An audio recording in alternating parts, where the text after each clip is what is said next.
Hello, welcome back to our Kingdom Conversations. I'm really blessed to be here in Siloam Springs, Arkansas at New Life Church with Pastor Tim Estes.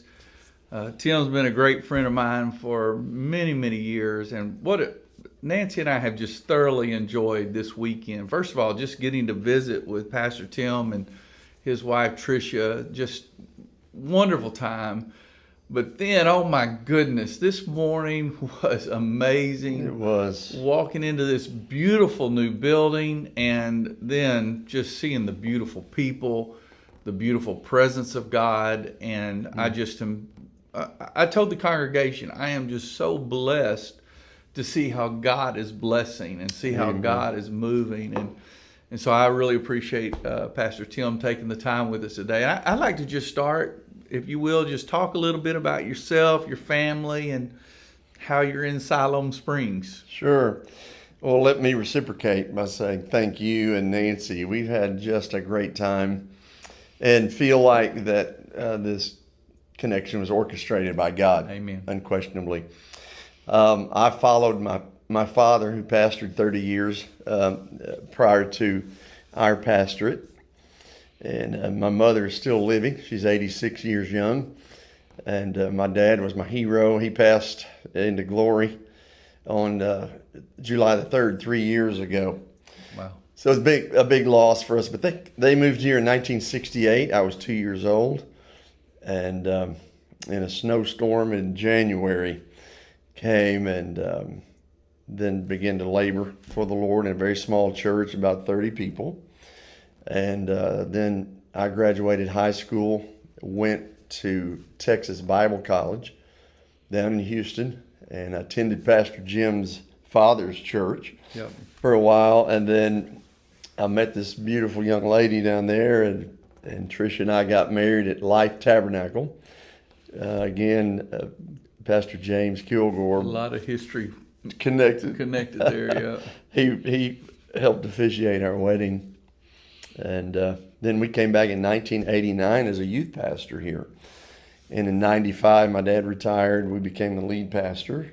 And in 1998, we bought 15 acres, started building the church that served us for 20 years. And then finally last year built this facility. And the facilities are amazing. And if you're a part of the Destiny family, this is where our conference will be next year, and you'll see it. You'll see what I'm talking about. Really looking forward to that. Thank you. Now, you have two children, and they both are involved here in the church. You want to talk about what they do here for the church? Love to talk about our kids. Yep. So Kendra, our daughter, she and her husband, Joran, are active here in the church. Kendra works for us part-time. And they have 3 children, 2 girls and a boy. And then Justin, our son, he's full-time as our operations pastor. His wife, Ashley, works part-time here in the church. And they have 2 children, Judah and Joanna. So those 5 grandbabies, they have us wrapped, and nothing like it. Nothing like it, but nothing like serving with your children either. That's to right. See them serving the Lord and happy in ministry. My son-in-law, Joran, has been with the state police for about 18 years now. Wow. So he has some tenure there and has done a fantastic job. I consider him being in the service of the Lord too. Amen. In that capacity. Amen. Well, so being here today, it's obvious it's a growing church. It's obvious there's a lot of new people. As a matter of fact, part of the service, they were welcoming several people that had just gone through their grow track and were becoming a part of the church. It was really exciting to see them introduced and the church responding. It was great. I want to say one more thing about the service. They have a time in their service where they have prayer for people. People come to the front, and it was very impactful for the people that were there, but it also impacted me to just see the hunger and the way that his team just responded to the people that came forth in the prayer. And man, I'm so thankful to see the good things that God is doing. If you were able to look at one area and say, this area is really working for us. This real area is really helping us grow. What would you say that would be? What kind of ministry or attitude or whatever it is, do you think? That's a great question, Pastor Jim.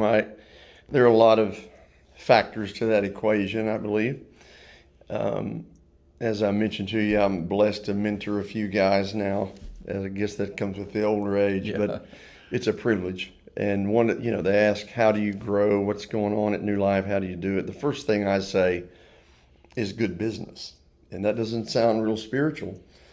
But when a house has great business and the people know that it's a trustworthy place, that's so good. It sets everybody up for not only the financial side, but also God's favor on the house. Yeah. If you put the strong infrastructure in place, then you can grow and expect that fruit to remain. So that business is one. I heard Bill Hybels years ago say, you can't have a great church without tenured pastorates. I'm sure there are exceptions to that rule, right? But now we've been here over 30 years pastoring and just staying in the same place, loving our community. God's given us tremendous favor. Something I don't take lightly. I love our community and I love our people. So Tricia and I have been highly active, from the school system to chaplaincy to the hospital board to other boards across the city, and it's been great. But we're interwoven into the community over these years, and so I think that's one of the things too. People know us; they can count on us, and in times of need, they kind of keep New Life Church top of mind, I think. I've seen that. So I've only been here 2 or 3 days, but I've been in and out of several restaurants with Pastor Tim. We've eaten well here, and also into antique stores. But that's another story. But everywhere we go, people know him, and he's constantly greeting people, calling them by name. And then the other thing I really love is just driving through the area with them. You can tell they really love where they are serving. They love the city. They love the people. Of course, the church. That's the top of their list. They talk about the church. And so I think that really is communicated to the community, that attitude of loving and wanting to grow and wanting to see the success of the area.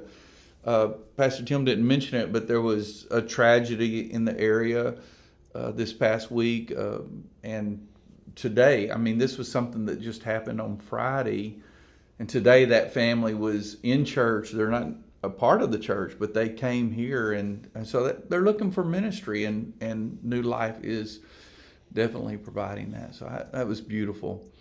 Well, we know that when you pastor, there's a lot of times when you look at the good things. I know you've gone through some difficulties, and one of the things I think every pastor's looking for is, hey, what did you go through, or what kind, and how did you come out of it? Because we all go through it. We all want to come out of it. So can you talk about maybe a time of adversity that maybe the church went through, and then how God brought you out of it? Sure. Yeah, there have been a lot of those things.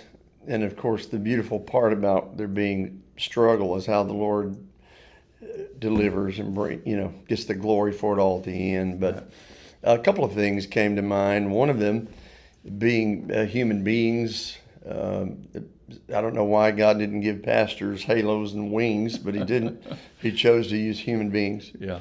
And in that, there's innate frailty and failures that come, and I've had my share. And in those low times, the great people of God that led in my life and in Tricia's life came alongside. While 1,000 people ran the other way, by 3s and 4s they ran to us, but the right people. Beautiful. And so I learned to trust in God that he would send the right people at the right time. That was one thing. And then the second big hurdle, Pastor Jim, was just the hope of building this church starting back like 12 years ago or 15 years ago, making all the plans, launching a capital campaign, and then just not being able to do it. Financially, it just We just couldn't get the lender. We felt like we could do it. Our board was ready. We were all systems go except for the financial component. And without that, you're not going anywhere. Wow. And so God said, no, at that time, not what we wanted to hear. And so we said, okay, we'll back up and revisit it. We had gone to Orange, Texas, and visited a church there that we wanted to build here, or we thought we did. And so we decided to cut the building in half and build phase at a time, build it in 2 phases, and that way make it affordable for us. Well, in the midst of the revamping and the re-engineering and the redrawing of plans, COVID hit.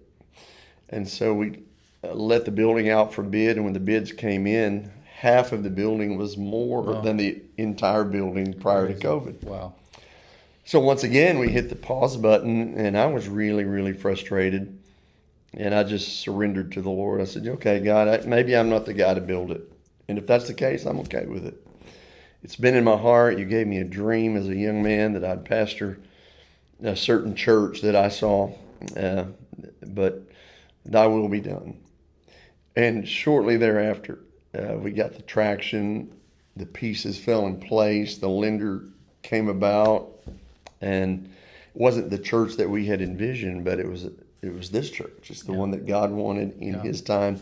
So I guess the lesson for me is just to trust God's timing. His ways are higher than ours. He knows the end from the beginning. Beautiful lesson, So I had to trust that, and it worked out. Yeah. My goodness, Pastor Tim was telling me about one of the men in his church that had a vision in that time. If you feel, I'd love for you to share that. That was so encouraging.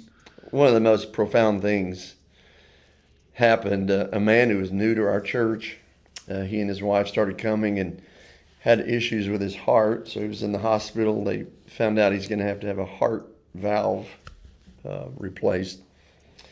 And in the night, the Lord gave him a vision.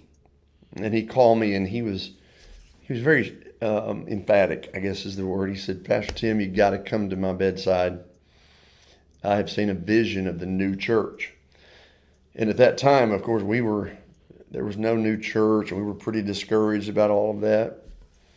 And so I said, well, I'm on my way, Brad. I'll come to your bedside. He said, when I got there, he said, I don't know if I'm going to live or die, but I know for sure I've heard from God. Wow. I said, well, please tell me. Turns out that Brad didn't live, but his vision was right on point. He said, I saw the new church, and I saw people coming from the north, south, east, and west, which was a prayer we prayed for many years. Lord, send people north, south, east, and west. And he said, I saw a bridge, and he said that bridge, I saw just tail lights like I was coming from behind, cars going over that bridge and turning in at the church. And then that bridge came out right at the church property. And I said, well, Brad, there's no bridge. So, I just, maybe we're a bridge to a group of people. Yeah. But I received what you said, and we prayed about it, and then they did the surgery. Brad passed on to be with Jesus. Yeah. So time rolled on. We bought 3 acres to our east that was just a mess. We cleaned it up, an old house and whatnot. And then they built a fire station across the street from our church. Well, when the ambulance would go out to our east, there was a railroad track. And it was a liability to the city because an ambulance couldn't get to their home in a timely manner. So the city and the state built a bridge that comes out right at the church property. So every time I drive over that bridge, I just thank God and know that we're in the center of His will. It's just so beautiful how He showed this man that didn't make it. Yeah. He's seeing it in glory. Yes, he is. Something that was going to happen in a moment, just to encourage. And I've only been here again a couple of days, but I've thought the same thing every time we go over that bridge. I think, my God, praise God. Thank you, Lord. I know.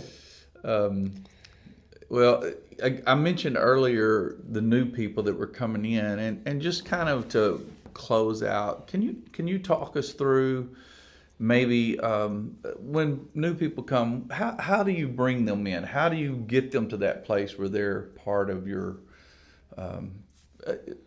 team, part of your church? Yeah, great question. We try to be very intentional about onboarding people. And I felt in my spirit at the start of this year, in fact, I kicked off a little theme called the rhythm of revival. And I said to our team, after the excitement of building a new church, which is wonderful, Right. and that attracts people as Right. well. I mean, people just want to come out of curiosity and see the building and that, and we love that. But as a pastor, I'm looking for the rhythm. What's the rhythm of revival? How do we not live on the highs and the lows, but find that steady flow of people? How do we make sure that the well-oiled machine, if you could say it that way, good evangelism, good discipleship, and then good training for serve teams? So we call it discovery, which is like growth track, 3 weeks, 9 a.m. They come in, learn about our history, our vision, our values, and gifts tests to find their place on our serve team. And then we integrate them as a member there and assign them. I have 7 volunteer pastor couples that serve with us. And so they're leading these various departments, and our pastors come on board, which I want to give a lot of credit to those incredible people. Right. Because it couldn't happen without them. And then this past year, we've started what we call Grow, which is the first of every month is our Discover class that I just described. And then I've added Discipleship, which is just a 2-hour class. And then the next month is Evangelism, 2-hour class on Sunday night. And then the next month is Leadership. You saw that advertised today. Yeah. 2-hour class Sunday night, the third Sunday of every month. So in that rotation, every month Discovery, and then every third month Discipleship, Evangelism, Leadership. Yeah. We're just keeping that going to help make disciples, teach people the nuts and bolts of starting conversations around Christ and salvation. Where are you going to spend eternity? And how can I help? Here's what God's done for me. And then leadership, basic leadership principles that I felt the Lord say, not only can they use that in the secular world, but also in the church. Basic things. This is not, out of the stratosphere, but just wanting it more than the average guy, coming early, staying late, Yeah. seeing what others don't see, integrity, all of those things. Yeah. And we just try to imbue that into the community in a rhythmic fashion, if that makes sense. Oh, beautiful. I was in the lobby for the team huddle this morning, and I was, it's just so awesome. I was so blessed just to see the amount of leaders that were here, that were ready to serve 2 services, and man, it was seamless. The team was just amazing today, so I commend you for that. I said that was going to be the last thing, but I thought of something else. Okay. You preached twice today, by the way, so you've worked hard. Just before we started filming, we were talking about his Wednesday night Bible study and how intentional he is for that. And I think that's something that pastors would be interested in, kind of your approach to that discipleship. And can you just kind of walk us through just briefly how you do that? Sure. Yeah. So we do life groups or small groups based ministry, and it happens at various times throughout the week. Our leaders are trained. They sign a covenant so that they'll teach in keeping with the values and doctrine of our church. But then on Wednesday night, when we went to the small groups based ideology, there's always a group that really loved that Bible study on Sure. Wednesday night, right? Yeah.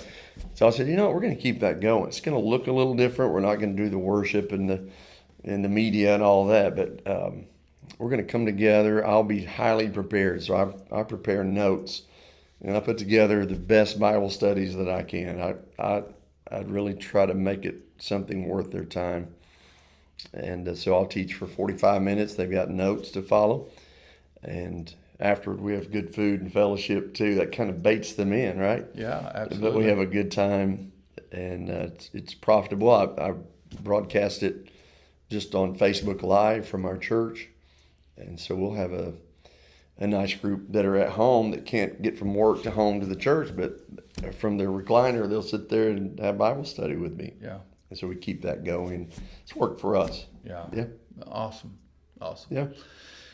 Well, I appreciate your time, and I would just say, and I'm going to put the information of the church there on the captions, the address, Facebook page. But if you're living up here in the northwest part of Arkansas, you owe it to yourself to come and spend a Sunday here to see what's happening, to see the move of God that's taking place. And I'm just really thankful for my good friend, thankful for what God is doing.